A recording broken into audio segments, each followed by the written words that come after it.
Right, what on earth is a tariff? It's a word you've probably heard tossed around on the news, especially when countries are arguing about trade or when prices suddenly spike at the store. But what does it actually mean, and why does it matter to you? And why should you care? Let's break it down, because tariffs aren't just something for politicians and economists to worry about. They affect all of us, often in ways we don't even realize. A tariff is simply a tax on goods imported from another country. When products cross borders, governments can slap on an extra charge, making those goods more expensive before they even hit the shelves. Imagine you want to buy French cheese. You're craving that creamy brie or tangy Roquefort, but before it lands in your local store, there's a hidden cost added by the government. The government might add a fee before it enters the country. That's the tariff. It's like a toll for crossing the border, and it's paid by the importer, who then passes the cost along the chain. The idea? Make foreign products pricier, so local goods seem like a better deal. It's a way to encourage shoppers to pick homegrown options, supporting local farmers and businesses. It's not just about cheese. Tariffs hit everything from steel to washing machines, cars, electronics, and even the clothes you wear. Almost anything that's imported can be affected. Governments say tariffs protect local industries by making imported goods less competitive. The goal is to keep factories running, save jobs, and boost the local economy. But here's the catch. When imported materials cost more, local businesses pay extra, and those costs get passed on to you, the consumer. Even if you buy local, your products might use imported parts or ingredients. Suddenly, your new washing machine or car costs more, not because it's better, but because of a chain reaction started by tariffs. The price hike can sneak up on you, hidden in the final bill. Tariffs are meant to keep jobs and money at home, but they can backfire, raising prices and limiting choices. Sometimes they even lead to shortages or make it harder for businesses to compete globally. They're not just economic tools, they can spark trade wars and impact international relations.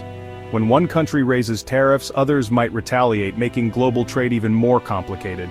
So why should you care? Because tariffs quietly shape the price of everyday things, from your TV to your groceries. Even your morning coffee or favorite chocolate bar can be affected. Understanding tariffs helps you see past the headlines and spot the real impact on your wallet. It's about being aware of the hidden forces that influence what you pay. It's not just about government policy, it's about your daily life. Every time you shop, budget, or plan a big purchase, tariffs might be quietly shaping your decisions. Next time you see a price jump, remember, tariffs might be the hidden culprit. They're one of those invisible factors that can make a real difference. That's why knowing what a tariff is matters. It's a small word with a big impact, and understanding it gives you a clearer picture of how the world economy touches your life. Let's see how this plays out in the real world, and discover just how much tariffs shape the choices we make every day. Let's look at how a simple story about tariffs can spiral out of control online. A few years ago, a viral headline screamed, "General Electric forced to close all US plants because of tariffs." It spread everywhere: social media, blogs, even family group chats. The story claimed GE was shutting down all US factories and laying off thousands, blaming tariffs. It was the perfect storm, a clear villain, a tragic outcome, and a lot of outrage. But here's the twist: it wasn't true. The rumor mixed real economic fears with fiction, making it believable and shareable. It even got tangled up with a similar false story about General Motors moving to China. These stories stoked division and distracted from real conversations about trade and jobs. So what actually happened? The truth behind the so-called GE panic? It's actually far less dramatic than the headlines made it seem. Let's break down what really happened, step by step, and separate the facts from the frenzy. Yes, GE did close a factory, a single gas turbine plant in Wisconsin. But contrary to the viral claims, it wasn't all of its US plants shutting down overnight. The story was much more contained than the panic suggested. This closure was part of a long-term restructuring plan that GE had been working on for years.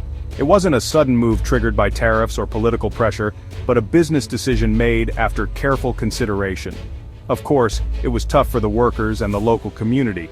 But the viral story took a local event and blew it up into a supposed national crisis, fueling unnecessary fear and confusion.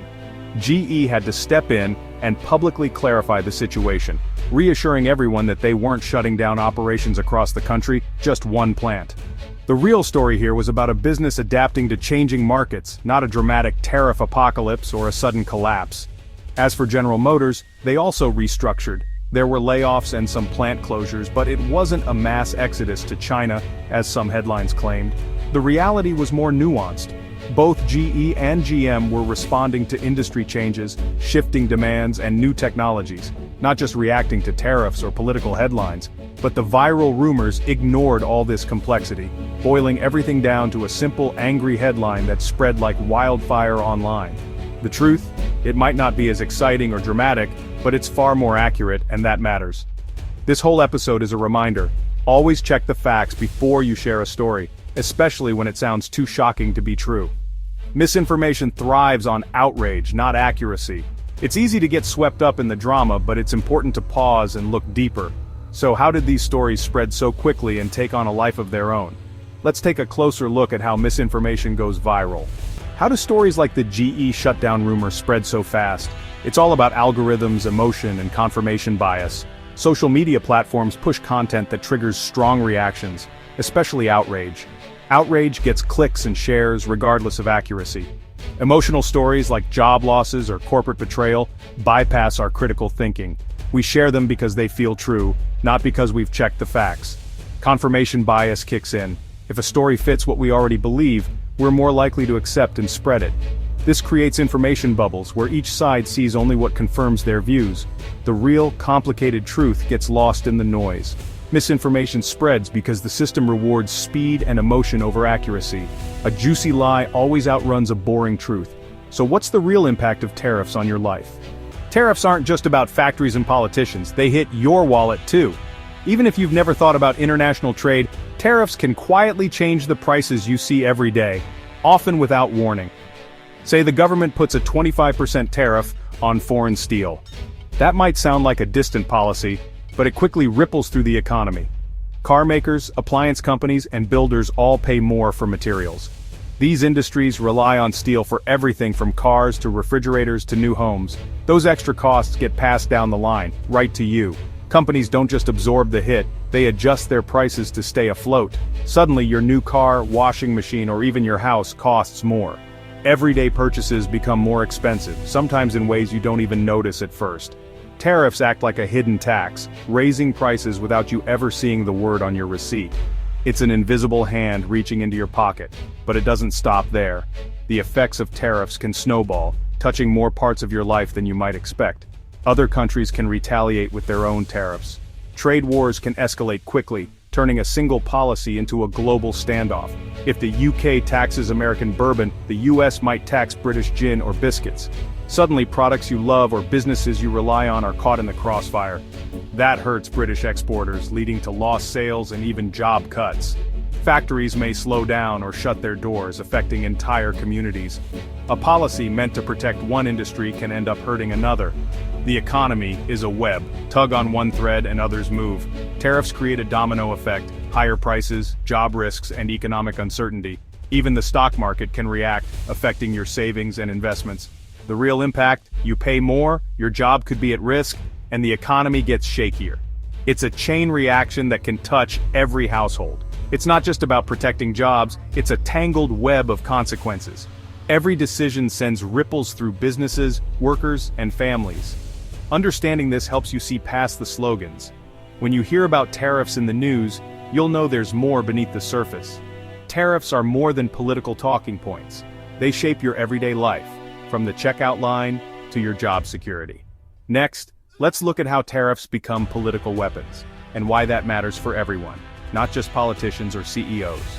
Tariffs aren't just economic, they're political theater. Politicians use tariffs to tell a simple story: we're protecting you from foreign threats. It's a powerful message, especially in communities hit by job losses. The real causes, automation, changing markets, get ignored in favor of blaming outsiders. Supporting tariffs becomes a patriotic act, and questioning them is seen as weakness. The applause is instant, but the economic pain comes later: higher prices, lost jobs, and trade retaliation. That's why it's crucial to look past the rhetoric and ask who really benefits and who pays the price. Don't let emotion cloud the real impact. In today's media chaos, spotting misinformation is a survival skill. First, beware headlines designed to make you angry or scared. Outrage is a red flag. Don't share before you check. Sensational claims are usually exaggerated. Practice lateral reading. Open new tabs. Check multiple reputable sources like the BBC or Reuters. If only fringe sites are reporting a story, be skeptical. Check the source and their sources. Real news cites real people and documents. If you can't trace the info to an official statement or report, treat it with suspicion. And remember, it's okay not to have an instant opinion. Take time to verify before reacting. Curiosity beats certainty. Pause, check, and reflect. By doing this, you help build a healthier, fact-based public debate. Don't feed the outrage machine. Demand clarity, not chaos. That's how you stay informed in a noisy world.